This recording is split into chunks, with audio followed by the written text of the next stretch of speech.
যখন কোনো business family থেকে কোনো সন্তান দাঁড়িয়ে যায় এবং যখন সে দিনের কাজ করে, তখন সে ওই ম্যাচিউরিটির সাথে, ওই কনফিডেন্সের সাথে সারা দুনিয়ায় গিয়ে কাজ করে, যা সাধারণ মোবাল্লিগের জন্য সহজ নয়। আমি সকল মা বাবাকে বলছি, মানুষে বলে জনাব আমার এক ছেলে ডাক্তার, আমার এক ছেলে লয়ার, আমার এক ছেলে আমার ব্যবসা সামলায়। আমি বলছি না ভাই যে এই কাজগুলো খারাপ, তবে সৌভাগ্যবান সেই মা বাবা যাদেরকে এটি বলতে শোনা যায় যে আমার এক ছেলে আলিমে দিন, আমার ছেলে মুফতিয়ে ইসলাম, আমার ছেলে দিনের একজন মুবাল্লিগ এবং গিয়ে গিয়ে মানুষকে নেকির দাওয়াত দিয়ে থাকে। কোন একটি ছেলে এমন বানান না যে মৃত্যুর পরেও আপনার জন্য সদকায়ে জারিয়ার মাধ্যম হবে।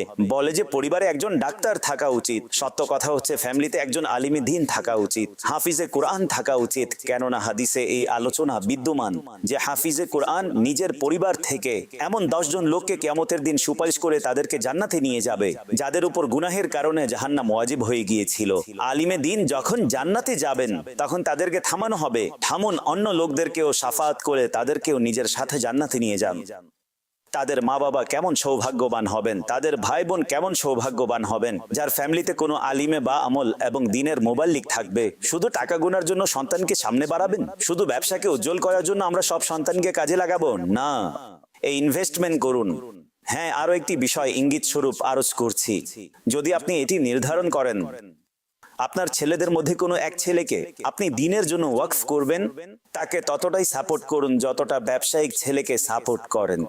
অন্যথায় মানুষ কি করে, একজন ছেলেকে আলিম বানিয়ে দিলেন, পরবর্তীতে সারা জীবন ওই ছেলে লজ্জিত থাকে, হায় যদি আমিও ব্যবসা করতাম, সব ভাই উন্নতি করেছে আমি কিছুই করলাম না। নিজের উদাহরণ দেওয়া উচিত নয়, কিন্তু হয়তো কোনো মা বাবার কাজে আসবে তাই আমি আমার উদাহরণ দিচ্ছি। আলহামদুলিল্লাহ, আমি আমার মা বাবার সবচেয়ে বড় সন্তান। ঠিক আছে, আমার বাবা শুরু থেকে যখন দাওয়াত ইসলামী তৈরি হয়েছিল আমাকে দাওয়াত ইসলামীর জন্য, দিনের জন্য ওয়াকফ করেছেন, কিন্তু তিনি আরেকটি চমৎকার কাজ করেছেন, আমাকে তার কোম্পানিতে পার্টনার রেখেছেন। আমার আরেকজন ভাই ব্যবসা করেন, তিনি এটি আগে থেকে প্ল্যান করেছেন, যতটুকু ওই ভাইয়ের লাভ হবে, ব্যবসার বেনিফিট হবে, তার যতটুকু শেয়ার থাকবে আমারও ততটুকু থাকবে। আমাকে বললেন বাবা তুমি ব্যবসা করবে না, তুমি দিনের কাজ করবে। এখন বলুন কতটা নিশ্চিন্ত হয়ে গেলাম, কতটা রিল্যাক্স হয়ে গেলাম যে ভাই দিনের কাজও করছি আর আমার আর্থিক কোনো প্রবলেমও নেই। এখন আপনি সারা দুনিয়ায় কাজ করুন, আপনি কতটা উৎসাহ পাবেন।